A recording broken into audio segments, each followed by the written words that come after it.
You ask Tiger to solve. This deals with linear equations with one unknown. The final result is x equals 2. Let's solve it step by step. Group all x terms on the left side of the equation. Subtract 5x from both sides. Group like terms. Simplify the arithmetic.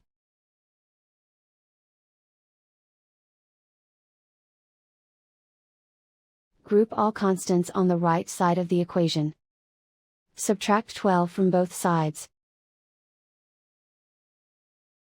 Simplify the arithmetic.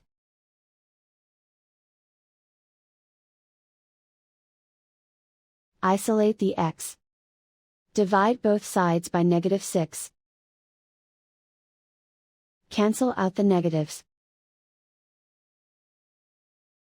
Simplify the fraction.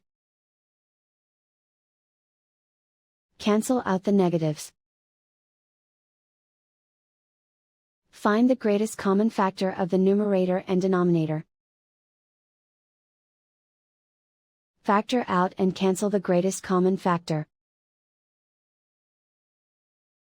And so the final result is x equals 2.